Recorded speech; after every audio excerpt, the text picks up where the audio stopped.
Hello everyone hello everyone welcome to my YouTube channel Rajasthan GK lab. आज हम करने वाले हैं मार्च का करंट अफेयर, जिसमें हम प्रमुख सम्मेलन और अभियान के साथ में इम्पोर्टेंट पुरस्कार और पर्सनैलिटीज को भी दिखेंगे। इससे पहले हम मार्च का लगभग करंट कर चुके हैं, जिसमें हमने नेशनल करंट कर लिया है, इंटरनेशनल भी कर लिया है और हमने स्पोर्ट्स भी कर दिया है। और इनके वीडियोस का लिंक आपको डिस्क्रिप्शन में मिल जाएगा। तो स्टार्ट करते हैं। देखिए, सबसे पहले है आपका विश्व जल दिवस का सम्मेलन हुआ था। तो ये इम्पोर्टेंट है आपका, क्योंकि थीम वगैरह पूछ लेता है। कब हुआ ये? 23 मार्च को आता है आपका विश्व जल दिवस। यहाँ कहाँ पे इसका आयोजन हुआ था? अंबेडकर अंतर्राष्ट्रीय केंद्र दिल्ली में इसका आयोजन हुआ था। जल शक्ति मंत्रालय के द्वारा। ये तो आप कर ही लेंगे। अब इसमें इम्पोर्टेंट क्या है? इसकी थीम ही इम्पोर्टेंट है। तो देखिए इसकी क्योंकि ये दोनों लेवल पे होता है। वर्ल्ड लेवल पे इसकी थीम थी जल और लैंगिक समानता। देखिए, हम ये कनेक्ट नहीं कर पाते कि जल के साथ में लैंगिक समानता है, तो इसलिए ये इम्पोर्टेंट है, आपको कंफ्यूज कर सकता है। तो देखिए, इसका मतलब ये है कि पानी सबके लिए है, चाहे वो किसी भी लिंग का हो, फीमेल हो, मेल हो, थर्ड जेंडर हो, उन सबके लिए पानी है। तो ये यहाँ पे याद याद रखिएगा। और नेशनल लेवल पे हमारी थीम की उद्योगों के लिए जल। हमारे देश में लैंगिक समानता तो है ही, आजकल सबको बराबर इक्वल राइट्स मिल रहे हैं। क्या प्रॉब्लम आ रही है? इंडस्ट्रीज़ की प्रॉब्लम आ रही है। अभी हम तो डेवलपमेंट के बारे में सोच रहे हैं ना, हम समानता के बारे में तो बाद में सोचेंगे। तो यहाँ पे हमारे नेशनल लेवल पे क्या है? उद्योगों के लिए जल, और विश्व पे जल और लैंगिक समानता। तो ये दोनों थीम इम्पोर्टेंट है, इनको आप याद रखिएगा। नेक्स्ट इज़ अंतर्राष्ट्रीय सम्मेलन हुआ आपका अन्वेष 2026। ये इम्पोर्टेंट है, देखिए, क्योंकि इसका नाम ही थोड़ा अलग है। इस सम्मेलन का नाम है अन्वेष 2026। ये इसका पूरा नाम क्या है? Advance next generation vision for emerging and sustainable healthy foods. तो ये आपको समझ में आ गया, ये किसके लिए है? आपका हेल्थ के लिए है, हेल्दी फूड के लिए है। तो अन्वेष कर रहे हैं, यानी कि आप इसको क्या कह सकते हैं? एक तरह से अन्वेषण। अन्वेषण यानी क्या होता है? खोज होता है। तो किसके लिए आप प्रोग्रेस कर रहे हो? हेल्दी फूड के लिए आप खोज कर रहे हो, अन्वेषण कर रहे हो अच्छे खाने के लिए। तो इसका फुल फॉर्म याद रखिएगा, advance next generation vision for emerging and sustainable healthy food. ठीक है, इसका आयोजन कब हुआ था? फरवरी में हुआ था, लास्ट फरवरी में। किस कहाँ पे हुआ था? इंस्टीट्यूट ऑफ फूड टेक्नोलॉजी में हुआ था। इंस्टीट्यूट ऑफ फूड टेक्नोलॉजी कुंडली हरियाणा में हुआ था। तो देखिए, आपने कहावत सुनी होगी, देशा में देश हरियाणा, या दूध दही का खाना।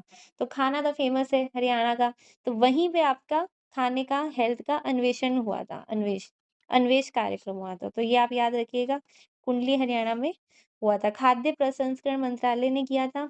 किसके लिए किया था? आपके उभरते और टिकाऊ स्वास्थ्यवर्धक खाद्य पदार्थों पर रिसर्च के लिए।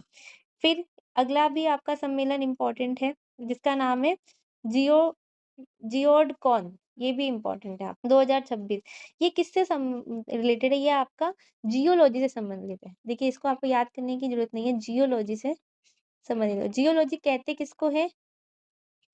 भूविज्ञान को कहते हैं। भूविज्ञान जो होता है ना, जिसमें अर्थ के बारे में स्टडी होती है, उसे जियोलॉजी कहते हैं। जियोलॉजी में भी आपका भूगणित, यानी भूगणित विज्ञान है। भूगोल में भी कौन-सा? भूगणित पर पहला राष्ट्रीय सम्मेलन है। ये पहली बार हुआ है, इसलिए भी इम्पोर्टेंट है कि पहली बार हुआ। कब हुआ? 11 से 13 मार्च को हुआ। 11 से 13 मार्च को। जियोलॉजी में आपको क्या करना है? 11 से 13 मार्च को भूगणित पे हुआ था। भारतीय राष्ट्रीय विज्ञान अकादमी दिल्ली के द्वारा। तो यहाँ पे स्पेशल लोकेशन नहीं है, इसलिए हम ज़्यादा एफर्ट नहीं लगाएँगे। नेशनल लेवल पे अगर कोई स्पेशल लोकेशन नहीं है, तो वहाँ वो कहाँ पे होगा? दिल्ली में होगा। और कोई राज्य का इम्पोर्टेंट इवेंट है और हम उसको स्पेसिफिकली याद नहीं कर रहे, तो वो जयपुर में होगा। तो ये आप 2 बातें माइंड में रखिएगा। फिर देखिए, आपका जल महोत्सव 2026। जल महोत्सव 2026 कब हुआ? आपका 8 से 22 मार्च तक हुआ। 15 दिन तक ये आपका महोत्सव चला है, 15 दिन तक। जल दिवस कब आता है? अभी हमने बात की थी कि 23 मार्च को जल दिवस आता है, ठीक है? 23 मार्च को आपका जल दिवस आता है, 22 अप्रैल को आपका पृथ्वी दिवस आता है, अर्थ डे, वो हम अप्रैल के मंथ में करेंगे। तो जल महोत्सव 23 मार्च से 15 दिन पहले तक चला था, यानी कि 8 से 22 मार्च तक चला था। 15 दिन इन्होंने पूरा बेस बनाया था, एक तरह से मान लीजिए पूरा थीम तैयार किया था। पेयजल और स्वच्छता विभाग के द्वारा। ये किसके द्वारा चला था? पेयजल और स्वच्छता विभाग के द्वारा। देखिए यहाँ पे इम्पोर्टेंट है कि जो हमारा विश्व जल दिवस का कार्यक्रम था, वो जल शक्ति मंत्रालय द्वारा हुआ था। पर इससे पहले वाला जो ये आपका जल महोत्सव है, ये किसके द्वारा हुआ है? पहले वाला कार्यक्रम आपका पेयजल विभाग के द्वारा हुआ है। तो ये आप विभाग याद रखिएगा, ठीक है? तो देखिए पेयजल और स्वच्छता विभाग के द्वारा हुआ। कहाँ से शुरू किया गया इसे? गुजरात के नवसारी से शुरू किया गया। गुजरात के नवसारी से। जल जल जल महोत्सव आपका कहाँ से शुरू किया गया? नवसारी से।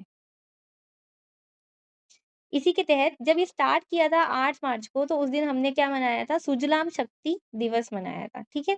इस अभियान का नारा क्या था? इन्होंने नारा दिया, गाँव का उत्सव देश का महोत्सव।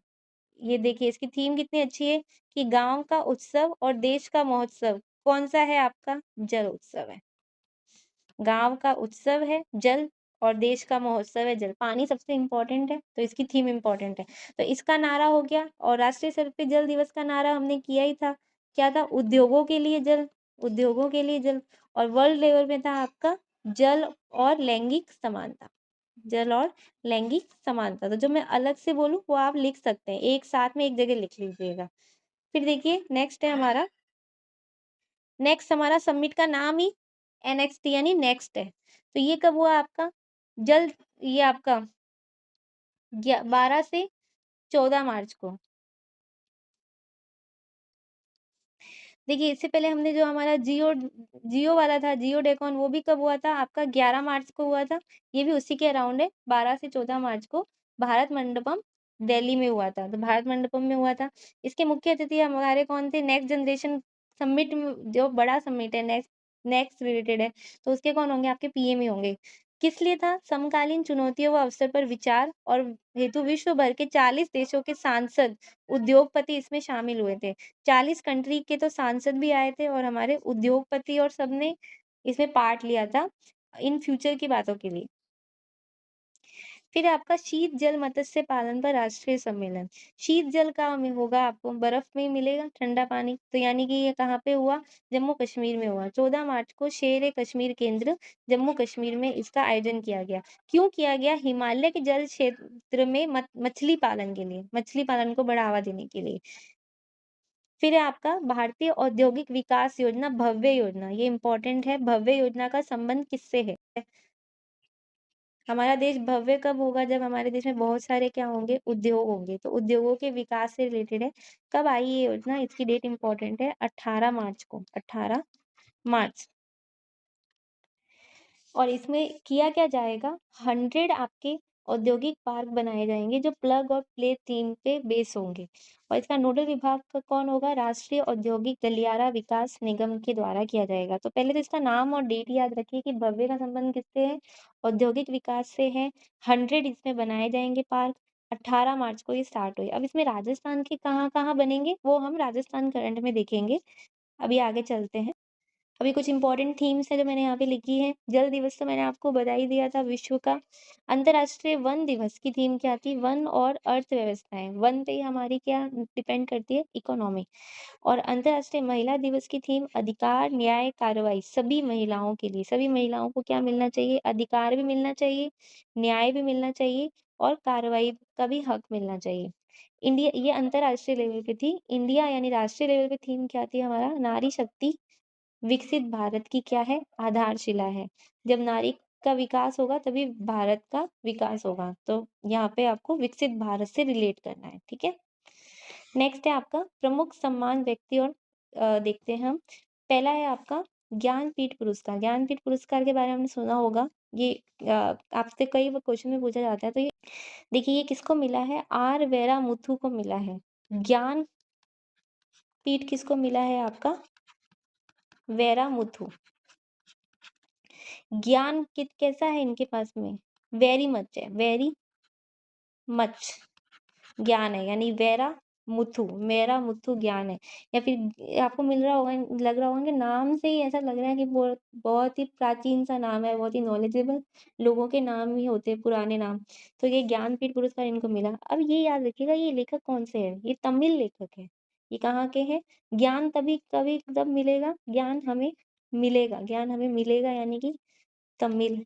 कब, कैसे मिलेगा? वेरी मच मिलेगा, वेरी मच यानी कि वेरा मुथु, ऐसे याद रखिएगा। इनकी प्रमुख रचना क्या है? कलरीकाट्टू इतिहासम। तो इतिहास का ज्ञान है, इसलिए इनकी रचना भी क्या है? कलरीकाट्टू इतिहासम। तो ये तीनों ही बातें इंपॉर्टेंट है और आई थिंक आपको इसी से याद हो गया होगा। इतिहास का ज्ञान मिलेगा यानी कि तमिल, वेरी मच यानी कि वेरामुत्तु। फिर आपका साहित्य अकादमी पुरस्कार 2025। देखिए साहित्य अकादमी पुरस्कार आपका क्या है? आठवीं ये 8 अनुसूची की 22 भाषाओं में दिया जाता है। ठीक है, 8वीं अनुसूची में जो भी भाषाएँ हैं, 22 भाषाएँ, उनमें उनके साथ में इंग्लिश और राजस्थानी में दिया जाता है, यानी कि टोटल ये स्टेटमेंट में आ सकता है कि ये कितनी भाषाओं में दिया जाता है। 24 भाषाओं में दिया जाता है, जिसमें 22 भाषा तो हमारी 8th अनुसूची की है और साथ में आपका इंग्लिश और राजस्थानी को भी इंक्लूड किया गया है। राजस्थानी आपकी 8वीं अनुसूची में नहीं है, इसको याद रखिएगा। ठीक है, अब हम याद करते हैं कि किस-किस को मिला है। स्पेशली हम हिंदी, इंग्लिश और राजस्थानी को देखेंगे। हिंदी का मिला है आपका जीते जी इलाहाबाद। देखिए तीनों ही इम्पोर्टेंट है, आपको याद रखना है। हिंदी का किसको मिला है? जीते जी इलाहाबाद को मिला है। हिंदी बहुत अच्छी होती है, इलाहाबादियों की आपने सुना भी होगा, बहुत शुद्ध हिंदी बोलते हैं। तो उनको उसी में मिला है जीते जी इलाहाबाद। किसकी है? ममता कालिया को। ममता कालिया को हिंदी में। हिंदी हमारी क्या है? मातृभाषा है, एक तरह से हम कहते हैं, अभी तक इसको दर्जा तो नहीं मिला। हिंदी हमारी मातृभाषा है। हिंदी मातृ से क्या हो गया? ममता। मातृभाषा में क्या होती है? ममता होती है, तो ममता जी को मिला है। और हिंदी सबसे अच्छी किनकी होती है? इलाहाबाद वालों की होती है, बहुत शुद्ध हिंदी बोलते हैं, तो इलाहाबादिया जीते जी इलाहाबाद को मिला है। इसकी ट्रिक भी है, हिंदी जीते मैम का दिल, ऐसे भी आप याद कर सकते हैं कि अगर आप हिंदी बोलेंगे तो मैम का दिल क्या आप जीत लेंगे। तो ममता इस तरह से भी याद रख सकते हैं और ऐसे भी। फिर आपका इंग्लिश। इंग्लिश में देखिए, इंग्लिश लोग यानी अंग्रेज लोग क्या बनाते हैं? क्रिसमस। तो क्रिसमस स्प्रिंग पे वो गाना गाते हैं, इंग्लिश में गाना गाएंगे।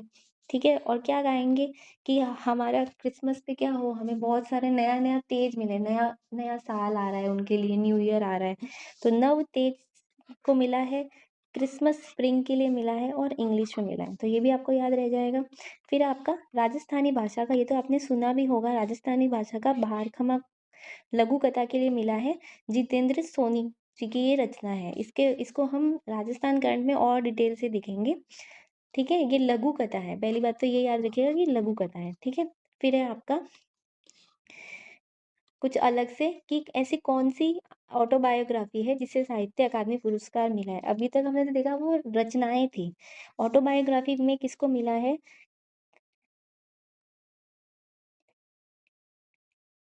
ऑटोबायोग्राफी है ये आपकी कल्याणिल्य रेशा। ऑटोबायोग्राफी क्या है? कल्याण रेशा, एक तरह से ऐसे याद रखिए, कल्याण रेशा। मराठी भाषा में मिला है, मराठी भाषा में। और किसको मिला है? राजू बाक्सीकर को मिला है, राजू बाक्सीकर को मिला है। तो ये आप अलग से याद रखिएगा कि आत्मकथा के लिए इनको मिला है। फिर है ऐसी कौन सी आलोचना कृति है जिसे साहित्य अकादमी पुरस्कार मिला है? आलोचना कृति जिनका मिला है आपका थमिजिस सिरुकाथेयन को मिला है। इनके नाम काफी टफ है। देखो आलोचना इन्होंने क्या की कि थम जाओ, थम जाओ, ऐसे रोकते हैं ना कि थम जाइए, तो थम जाओ, अभी आलोचना कर लेते हैं, अच्छे से थम जाओ, डट जाओ, अभी आलोचना कर लेते हैं। तो आलोचना वाला तो किसमें है? थमीज को। और आत्मकथा वाला किसको है? कल्याण के लिए राजू को। तो ये आप याद रखिएगा। ठीक है, हिंदी आपको याद हो गया होगा, जीते जी इलाहाबाद, रचना किसकी है? आपकी ममता की। और इंग्लिश वाला आपको किसका मिलेगा? क्रिसमस को, क्रिसमस का सॉन्ग, और क्रिसमस में हम क्या करते हैं? नव तेज। और राजस्थानी का भारखमा, और ये किसको है? आपका जितेंद्र सोनी को। तो ये आपको याद रह गए होंगे। फिर नेक्स्ट है आपका women empowerment travel blazer award. ये मैंने आपको पिछले वीडियो में भी बताया था जब हमने नेशनल किया था। वुमेन एम्पावरमेंट ट्रेल ब्लेजर के लिए आपको किसको मिला है? ये कल्पना सोरेन को। और एक और हमने देखा था, तो ये मैंने आपको लास्ट वीडियो में भी बताया था कि वुमेन एम्पावरमेंट ट्रेल ब्लेजर का तो किसको मिला है? कल्पना सोरेन को। ये वुमेन्स जो ट्रेल से आप याद रखिए कि वुमेन्स क्या करती है, ट्रैवल। ट्रैवल कब करेगी वुमेन, ट्रैवल करेगी सिर्फ कल्पना में ही करेगी, रियल में तो उसके फैमिली वाले करने नहीं देंगे। तो वुमेन्स का ट्रैवल तो क्या होता है, कल्पना ही होता है। और एक और था आपका लंदन का, अगर आपको पूछे कि लंदन का आपको ये वुमेन एम्पावरमेंट किसका मिला है, लंदन में अगर वुमेन एम्पावरमेंट बात करें तो किसको मिला था, ऋतु पर्णा को मिला था। तो ये दो आप याद रखिएगा, ठीक है। कल्पना कहाँ की है, झारखंड की है। नेक्स्ट आ जाइए, इंडिया यूके अचीवर्स अवार्ड किसको मिला है, जयंत चौधरी को, नॉट सो इम्पोर्टेंट। नेक्स्ट चलते हैं 98th Oscar award. Oscar award कब दिए गए, मिड मार्च में दिए गए थे, 16 मार्च को, Dolby theatre Los Angeles USA में दिए गए। किसको मिला आपको, देखिए बेस्ट फिल्म का एक तो याद रखिएगा, बेस्ट फिल्म आपका वन बैटल आफ्टर अनदर, इस मूवी को मिला है ऑस्कर। बैटल जो जीतेगा उसी को ऑस्कर मिलेगा, ऐसे याद रखिए। एक्टर किसको मिला है, माइकल जॉर्डन, तो माइकल जैक्सन याद रखिए एक्टर में। और एक्ट्रेस में आपका जेसी बकेल को। कौन सी मूवी के लिए मिला है, जेसी बकेल की मूवी याद रखिएगा, हेमनेट के लिए मिला है, ठीक है। फिर इसका म्यूजिक में किसको मिला है, गोल्डन सॉन्ग। गोल्डन सॉन्ग नाम से आपको लग रहा है कि इसका नाम ही गोल्ड है, तो इनको ऑस्कर दे दिया। डॉक्यूमेंट्री में आप याद रखिएगा कि डॉक्यूमेंट्री फीचर फिल्म किसको मिला है, मिस्टर नो बडी पुतिन। पुतिन के ऊपर बनी हुई है डॉक्यूमेंट्री, मिस्टर नो बडी पुतिन, इनको डॉक्यूमेंट्री में मिला है। फिर आपका para Archer award of the year किसको मिला है, पैरा आर्चर आपने शीतल देवी को तो सब जानते ही होंगे, अगर आप न्यूज़पेपर पढ़ते हैं तो जब हमारे पैरा ओलंपिक हुए थे तो इनकी न्यूज़पेपर में बहुत अच्छी फोटो आई थी, पैर से निशाना लगाती है। तो यहाँ ये पैरा आर्चर है, कहाँ की है, जम्मू कश्मीर की, 19 साल की। तो इनको पैरा आर्चर अवार्ड मिला है, पैर से निशाना लगाती है शीतल देवी, शीतल देवी, इनको ये अवार्ड दिया गया है। ये पहली भारतीय महिला खिलाड़ी है जिनको ये अवार्ड दिया गया है। दक्षिण कोरिया में विश्व पैरा तीरंदाजी में इन्होंने गोल्ड जीता था, ठीक है। फिर आपका Scott home water prize, Scott home water prize किसको मिला है, आपका कावे मदानी को मिला है। वाटर प्राइज एक तरह से देखिए, वाटर प्राइज नदी का नाम से याद रखिए, कावे को याद रखिए, कावेरी, कावेरी नदी, वाटर प्राइज कावेरी, कावे को मिला है। फिर आपका बीसीसीआई नमन अवार्ड्स दिए गए हैं, ये दिल्ली में दिए गए। पहला इसमें ये क्रिकेट से रिलेटेड है, पॉली उमरीगर अवार्ड किस बेस्ट क्रिकेटर के लिए शुभमन गिल को मिला है, ये तो आपको याद ही होगा। बेस्ट अंतर्राष्ट्रीय महिला क्रिकेटर स्मृति मंदाना को मिला है, दोनों ही पॉपुलर है। और वुमेन लाइफ टाइम अचीवमेंट आपका मिताली राज को मिला है। तो नाम तीनों ही फेमस है, आपको याद रहेंगे, ठीक है। नमन अवार्ड्स इनको मिले गए हैं, पर आपको इसमें कंफ्यूजन हो सकता है कि लाइफ टाइम अचीवमेंट का किसको मिला है, मिताली राज को, तो ये आप याद रखिएगा। नेक्स्ट है आपका किस ह्यूमैनिटेरियन अवार्ड, ये ह्यूमैनिटेरियन के लिए किस आपका नीता अंबानी को मिला है। कलिंगा, किस ह्यूमैनिटेरियन का पूरा नाम है, Kalinga institute of social sciences के द्वारा सामाजिक सोशल वेलफेयर के लिए दिया गया है। Next is best airport at arrivals globally, सबसे ज़्यादा अच्छा एयरपोर्ट जहाँ पे पूरी दुनिया के लोग आते हैं वो कहाँ पे मिला है, किसको मिला है, मैंगलोर एयरपोर्ट को मिला है। बेंगलुरु मत कीजिएगा, तो ये मैंगलोर को मिला है, बेंगलुरु नहीं है, मैंगलोर है, ठीक है। एक बार देख लेंगे तो याद रहेगा। फिर है आपका इम्पोर्टेंट पर्सनैलिटीज पे आ जाते हैं। पहला है आपका बालेंद्र शाह। बालेंद्र शाह कौन है, नेपाल के सबसे युवा पीएम है, आपने पढ़ा होगा, न्यूज़ में सबने पढ़ा है। इनकी पार्टी याद रखिएगा, राष्ट्रीय स्वतंत्र पार्टी के हैं। कहाँ से निर्वाचित हुए थे, झापा 5 क्षेत्र से, और केपी शर्मा को इन्होंने हराया था। बालेंद्र इनका नाम ही बालेंद्र है, यानी कि बालक है, युवा है, सबसे युवा है, ठीक है, नेपाल के नए पीएम। फिर है आपके सूर्या मिधा यूएसए के हैं और पर भारतीय मूल के हैं। 22 वर्षीय हैं, सबसे कम उम्र में सेल्फ मेड अरबपति बने हैं। जो रिपोर्ट आती है, अरबपतियों की लिस्ट आती है, उसमें इनकी रैंक 6th है।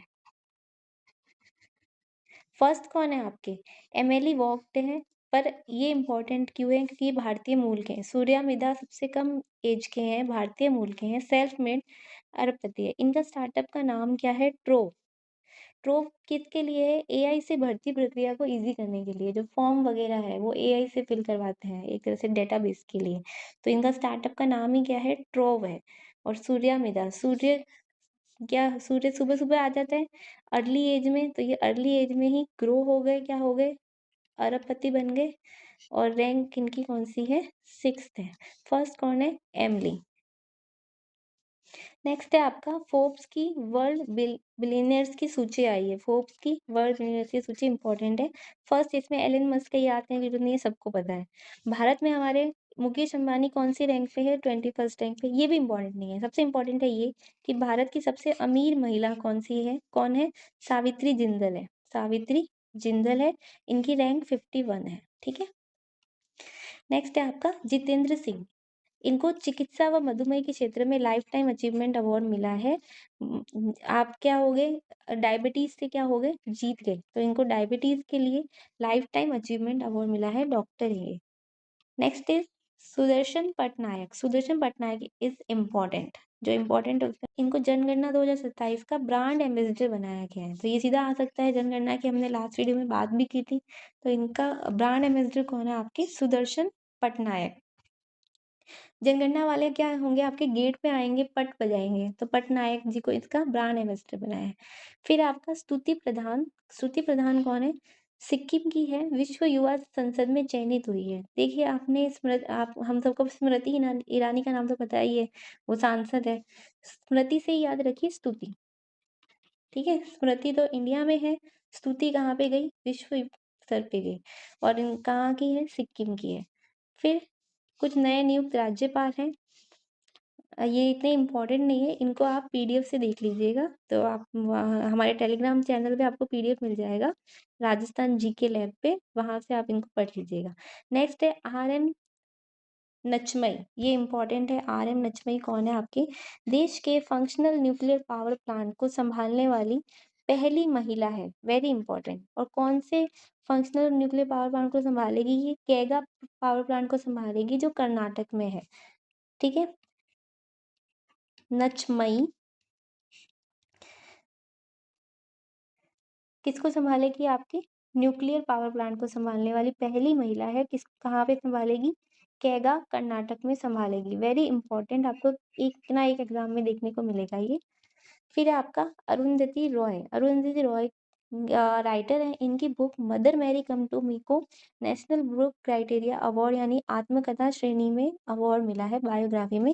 कौन सी बुक को मिला है? इनकी वैसे तो बहुत सारी बुक्स लिखती है, पर ये इनको आत्मकथा श्रेणी में मिला है, तो mother Mary come to me book को मिला है। तो ये हमारा आज का वीडियो हो गया।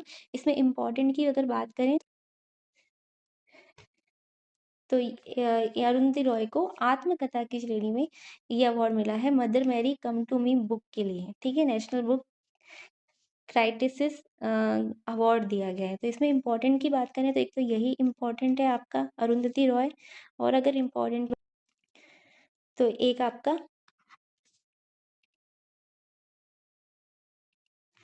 एक आपके हमने देखे थे साहित्य अवार्ड देखे थे, हिंदी, इंग्लिश और राजस्थानी भाषा के, कोई इम्पोर्टेंट है।